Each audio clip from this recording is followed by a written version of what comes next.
Pernahkah kamu mendengar bahwa Danau Toba tercipta bukan hanya karena kutukan, tetapi karena janji rahasia yang dilanggar oleh manusia dan oleh makhluk yang bukan dari dunia ini?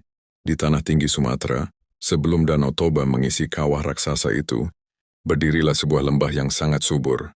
Tapi sedikit yang tahu bahwa lembah itu dijaga oleh Boraspati, roh kadal kosmik yang dipercaya sebagai penyangga bumi sejak masa purba. Konon, di lembah itu tinggal seorang pemuda bernama Sahala yang hidup sebagai petani pemburu.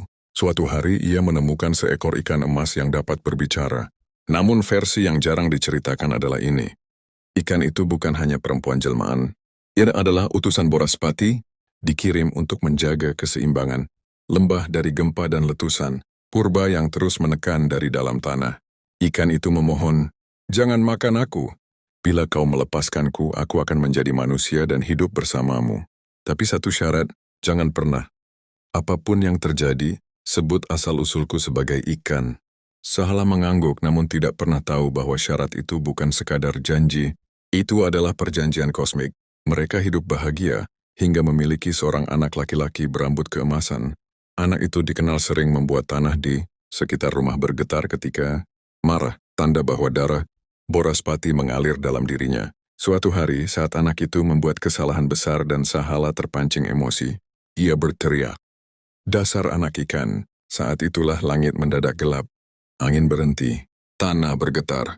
Istrinya menatapnya dengan wajah penuh kekecewaan. "Kau telah memutus perjanjian kuno yang bahkan leluhurmu tidak pernah memahami." Ia kembali berubah menjadi wujud ikan emas raksasa, dan pada saat yang sama Boraspati terbangun dari dalam bumi. Retakan menganga di tengah lembah, menyemburkan air panas dan hujan petir. Anak itu menangis dan setiap tangisnya menimbulkan gemuruh seperti suara naga di bawah tanah. Dalam sekejap lembah berubah menjadi danau raksasa. Namun sedikit yang tahu, air Danau Toba dipercaya adalah air mata Sahala, sang anak, dan Boraspati yang kembali tidur setelah menutup retakan bumi. Mereka bilang, pada malam tertentu ketika kabut turun, cahaya keemasan bisa terlihat menari di permukaan danau. Itu adalah pantulan dari mata sang anak yang hingga kini masih menjaga kedalaman Danau Toba agar tidak kembali memuntahkan amarah bumi.